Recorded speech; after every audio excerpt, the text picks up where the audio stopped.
It was a sunny Saturday in Maplewood, one of those small towns where the breeze is gentle, the neighbors smile at you, and everything seems a little too peaceful to be real. 17-year-old Malik Thompson walked along Main Street with a purpose. While most kids his age were sleeping in or playing video games, Malik had something important to do. His little sister, Nia, was turning 10 next week, and he had saved up for months to get her something special, something that would show her just how much she meant to him. Every Saturday and Sunday, Malik worked at Bean and Brew, a local coffee shop. He never complained, not even during early shifts or when customers got cranky. Each dollar he earned, each tip he folded and tucked into his worn-out wallet, brought him closer to the gift he had his eyes on for weeks: a silver charm bracelet at Whitestone Jewelers, the most high-end jewelry store in town. He'd walked past it a dozen times, always pausing in front of the big glass windows, watching the way the light danced off the jewelry. The bracelet was perfect, delicate, with little stars and hearts that Nia would absolutely love. As he reached the store, Malik felt a flutter in his chest. Not nerves, more like anticipation. He tugged at his hoodie, unzipped it a little so the collar of his polo shirt peeked out. He knew how people sometimes looked at him when he wore his hoodie, especially in certain parts of town. He hated it, but today wasn't about that. Today was about Nia. Taking a breath, he stepped inside. A soft chime rang above the door. The store smelled like polished wood and something fancy he couldn't quite name. Everything was clean and quiet, with sparkling necklaces and rings displayed under bright glass cases. An older woman behind the counter looked up from her magazine. She was tall, with perfect blonde hair and a pearl necklace that said she didn't have to be nice to anybody if she didn't feel like it. "Hi," Malik said politely, pointing to the bracelet in the display. "I'd like to see that one, please." The woman, whose name tag read Cheryl, looked him over slowly, like she was scanning him. Her eyes narrowed just a bit. "That one's quite expensive," she said flatly. Malik pulled out his wallet and opened it to show the stack of bills he'd saved, his hard-earned money. "I've got it covered." Cheryl didn't smile, didn't nod, just stared at the cash like it offended her. She folded her arms. "And where'd you get all that?" Malik blinked. "I work at Bean and Brew. I've been saving up for months." She gave a dry chuckle, like she didn't believe him, like she'd heard a joke and wasn't impressed. With obvious reluctance, she reached into the case and pulled out the bracelet, placing it on a small velvet tray. "Be careful with it," she said sharply. "It costs more than what you probably make in a year." Malik didn't respond. He just picked up the bracelet, hands steady. It was even more beautiful up close. He smiled a little, imagining Nia's reaction, but as he turned it in his hand, it slipped through his fingers and landed softly on the counter before bouncing to the floor. Before he could move, Cheryl shrieked, "Oh my God! I knew it!" Heads turned. A couple nearby customers looked over. Cheryl jabbed a finger at Malik. "You were trying to steal it, weren't you? You thought you could sneak it into your pocket." "What? No, Malik tried to explain, reaching down to pick it up, but she was already on the phone. "Get the police," she barked. "Young black male in a hoodie tried to rob us." Malik froze. He felt it then, that shift in the air, the cold judgment, the way everyone seemed to be looking at him now like he was something dangerous. He didn't run, didn't yell, just stood there, breathing, trying not to shake. He had done nothing wrong. Malik stood frozen, heart pounding like a bass drum in his chest. All he had done was drop the bracelet. But the way Cheryl screamed, you'd think he had pulled out a weapon. People stared now. A man in a blazer took a step back. An older woman clutched her purse.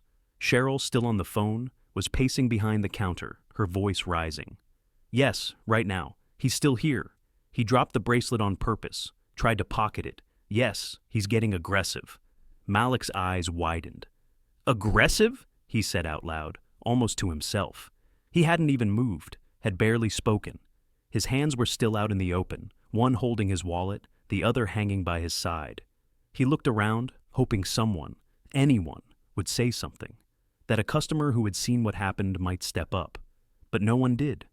They just watched. He could feel the fear building in his stomach. Not fear of what he had done, because he had done nothing, but fear of what people would assume he'd done. Fear of what always seemed to come next in stories like this. Within minutes, the whoop of a siren echoed down Main Street. He swallowed hard. The door slammed open. 2 police officers entered, the older one moving with purpose. His name tag read Sergeant Brad Keller. The younger officer, maybe mid-20s, had sharp eyes and a more hesitant posture. "There he is!" Cheryl yelled, pointing like she'd caught a wanted criminal. "That's him! That's the boy who tried to steal the bracelet." Malik took a step back instinctively. "It was an accident," he said quickly. "I didn't steal anything."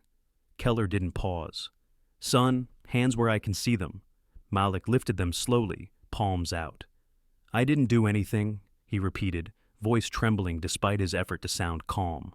Cheryl was still ranting in the background, voice shrill and frantic. "He was sneaky about it, acted all polite and then tried to slip it into his hoodie. I knew the second he walked in, he was trouble." The younger officer, whose badge read Officer Reyes, glanced at Cheryl, then at Malik. His brow furrowed. Not quite disbelief, but something close. Like he wasn't totally buying her story. Keller, though, had already stepped forward, reaching for his handcuffs. Malik's breath caught. "Wait," he said. "Please, just call my mom." Keller paused, annoyed. "You can call her at the station." "No," Malik said, firmer now. "Call her now." Cheryl scoffed from behind the counter. "Oh, sure, let him call Mommy. What's she going to do? Lecture us on how unfair the world is?" Malik didn't respond. He just reached into his pocket slowly and pulled out his phone, ignoring Keller's warning stare. His fingers trembled slightly as he dialed. "Mom," he said when she picked up. "I need you. Now I'm at Whitestone Jewelers." He didn't need to explain. His mom would know. She always knew. The tension in the room crackled like static. Sergeant Keller's fingers hovered just inches from his handcuffs, eyes locked on Malik like he was waiting for an excuse. Officer Reyes stood slightly behind, watching more cautiously now, his gaze flicking from Malik to Cheryl to the bracelet still lying on the floor. Malik held the phone tight against his ear. His voice had gone flat, calm, in a way that was almost unnatural. "I'm at Whitestone," he said. "They think I tried to steal something. Please come now." He hung up and slowly lowered his hand, his eyes meeting Keller's. "She's on her way." Keller scoffed. "You had your shot to cooperate, kid." But before he could move any closer, the store's front door burst open. A tall black woman strode in like she owned the room. She wore a navy blue blazer over crisp slacks, her heels clicking cleanly against the tile floor. Her presence alone was enough to silence the entire store. The badge in her hand gleamed as she held it up. "I'm Chief Denise Thompson, Maplewood PD." Her voice was calm, but carried a steel edge that cut through the tension like a blade. "And this," she said, turning toward Malik, "is my son." Everyone froze. Keller's posture changed instantly, his hand dropping from the cuffs like they had burned him. His eyes widened, and for the first time since entering the store, he looked unsure. Reyes blinked, visibly caught off guard. Cheryl's jaw dropped slightly, her mouth open like she wanted to speak but had no idea what to say. Malik exhaled. It wasn't over, but at least now he wasn't alone. Chief Thompson stepped forward, her eyes locking on Keller. "Sergeant," she said evenly, "I assume you have a very good reason for drawing handcuffs on a minor before reviewing any security footage, before even speaking to him." Keller straightened, his voice stiff. "We received a report of attempted theft. We responded appropriately." "Appropriately?" Chief Thompson repeated, her tone razor sharp. "By immediately assuming guilt? By intimidating a child without cause?" Cheryl jumped in, desperate to regain control. "He dropped the bracelet. He looked suspicious. He was going to steal it." "Did you see him pocket it?" Denise asked flatly, not even sparing her a glance. Cheryl floundered. "Well, no, but his kind—" Chief Thompson turned to her slowly, eyebrows raised. "His kind?" Cheryl immediately backpedaled. "I didn't mean it like that." "No," Chief Thompson said quietly, but the power behind her voice made Cheryl flinch. "You meant exactly what you said." She turned back to Keller. "Did you check the footage?" "We were just about to—" "No," she cut in. "You were about to put handcuffs on an innocent kid." Keller said nothing. Denise looked to Reyes. "Officer, I suggest you check that footage, now." Reyes hesitated only a second before giving a short nod. "Yes, ma'am?" He turned and disappeared into the back with the store manager. The silence that filled the room afterward was suffocating. Malik stood still, breathing slowly, every muscle in his body still tight from the panic. His mother placed a firm hand on his shoulder, not just to comfort him, but to remind him, I'm here. Minutes later, Reyes returned with the manager and a tablet in hand. The footage played. Malik entering the store, speaking politely, showing his wallet full of bills, carefully picking up the bracelet, and then, the moment it slipped from his hand and clinked onto the floor. There was no theft, no attempt to hide anything, just gravity. Reyes looked up, his jaw tight. Footage confirms there was no crime. Denise didn't react right away. She just looked at Keller. Well, she asked. Keller looked away. We made a call based on the complaint. You made a mistake, Denise corrected, her voice low but unmistakably clear, one that could have ruined a young man's life. She turned back to Cheryl, whose face had lost all its smugness. And you'll be hearing from my office. I hope your management is prepared for a civil rights investigation. Cheryl looked like she might cry, but no one offered her sympathy. Chief Thompson turned to Malik. Let's go, baby. Malik didn't move for a second. He glanced at Cheryl one last time. I just came here to buy a bracelet, he said softly. And with that, he walked out beside his mother, shoulders back, head high. The silence inside Whitestone Jewelers was now a different kind of heavy. The footage had spoken louder than anyone else in the room. No theft, no intent, no aggression. Just a 17-year-old boy trying to buy his little sister a birthday gift, and a store clerk too blinded by bias to see it. Sergeant Keller stood rigid, arms folded tightly across his chest. Officer Reyes looked visibly uncomfortable, like he wanted to say something but didn't know where to begin. Malik stood beside his mother, eyes locked on Cheryl, who looked like the floor had vanished beneath her feet. Denise broke the silence first. Her voice was soft, but it cut clean.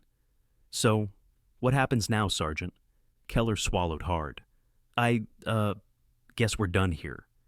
Guess? She echoed, one eyebrow raised. No apology? No accountability? He didn't answer. Cheryl tried instead. I just thought... He looked... Her voice faltered as she met Denise's eyes. You thought he looked like a thief, Denise said calmly. Because he's young, because he's black, because he wore a hoodie. Cheryl shrank under the weight of the truth. Malik stayed quiet, his jaw tight, his hands trembling slightly at his sides. It wasn't fear anymore. It was fury wrapped in fatigue. Denise exhaled, then looked toward Officer Reyes. I want a formal report filed, including full review of the 911 call and the officer's response. I'll be contacting the mayor's office and the state's civil rights division. Cheryl Whitestone, she added, turning back to the clerk, will be named in the report, along with this store. Cheryl's face turned pale. You can't do that. I can, and I will. As Denise reached into her purse and pulled out her phone, Malik watched her fingers move with precision. Not anger, not vengeance, but justice. Cynthia, she said into the phone. Yes. Draft a press release, full statement about Whitestone Jewelers. Make sure it covers racial profiling, misuse of emergency services, and failure to follow proper procedure by Sergeant Keller. I want it sent to every major outlet by morning. And yes, include the footage. Cheryl gasped. You wouldn't. Oh, Denise said, tucking the phone away. I already did. The manager, who had been lurking uselessly in the back, finally found his courage to step forward. Ms. Whitestone will be placed on administrative leave pending investigation, he stammered, effective immediately.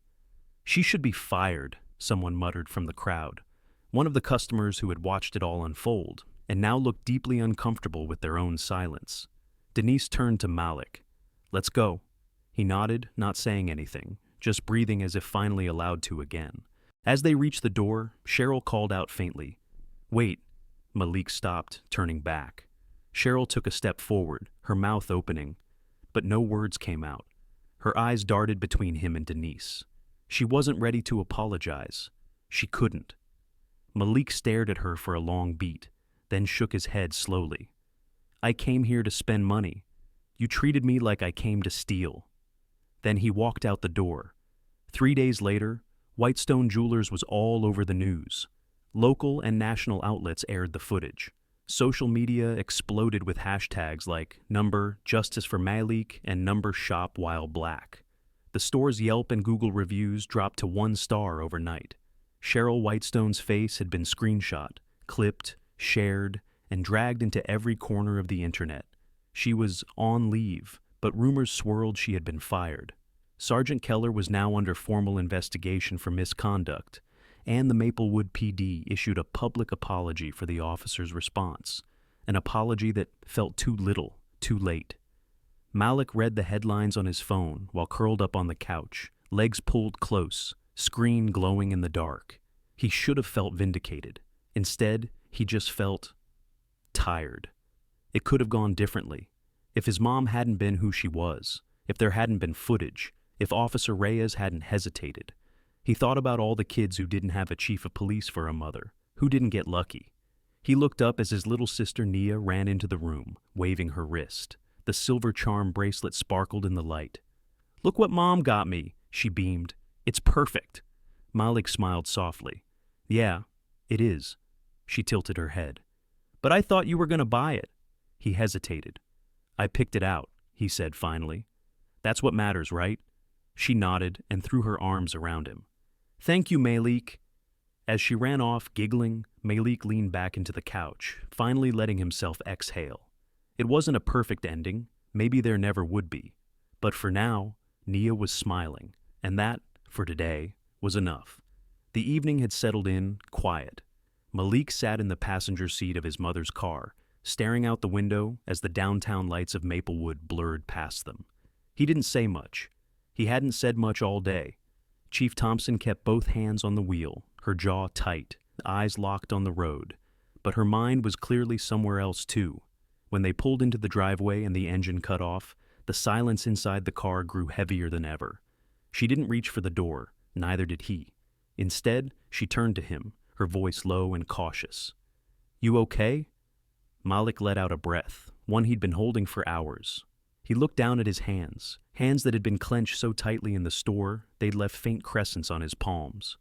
"I don't know," he muttered. His mom nodded slowly like she expected that. She didn't push, just waited. "I keep thinking," he began, then stopped. His throat tightened. He forced himself to speak. "I keep thinking how close I was to getting arrested. For nothing." Denise turned slightly, her face softening. "And how fast it all happened," Malik added. "One second I'm holding a bracelet, the next I'm being treated like a criminal." "You weren't," she said quietly. "But they thought I was. Everyone in that store did." He paused, then said what was really eating at him.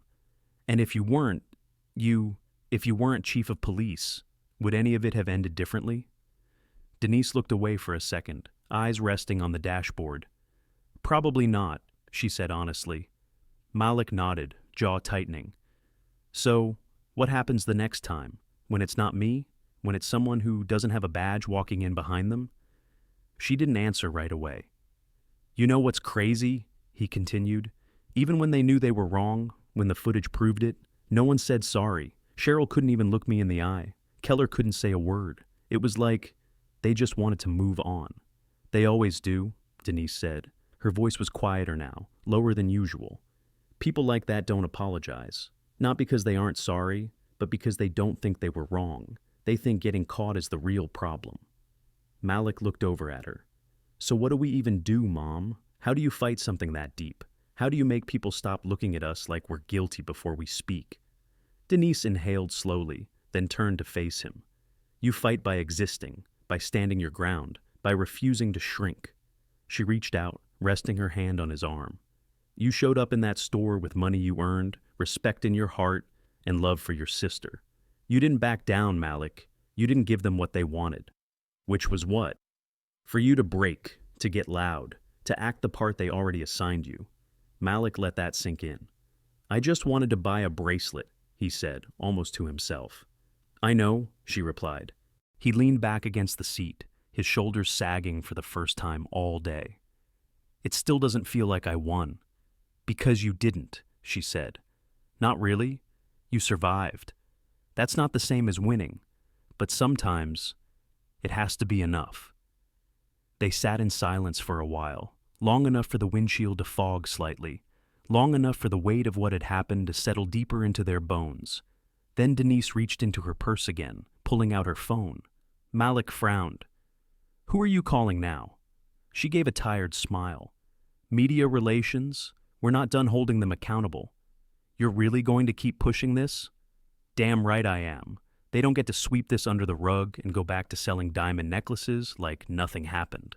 Malik watched her hit the call button, listened to her voice return to that crisp, commanding tone as she spoke to her department. He leaned back, letting her words drift into the background. Maybe there wasn't a perfect ending. Maybe there never would be. But today, truth had won out over assumption. Justice had been louder than prejudice. And for once, the story didn't end with him in cuffs or headlines labeling him a suspect. As he closed his eyes, a thought crossed his mind.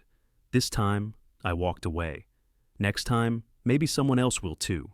And maybe, just maybe, that was how change began. One story at a time. In life, there will be times when you're judged not for who you truly are, but for who others think you are. Malik Thompson did nothing wrong. He simply walked into a store, carrying love and sacrifice in his heart, hoping to buy a gift for his little sister. But the weight of prejudice, unfounded suspicion, and the hasty actions of others nearly turned him into a suspect.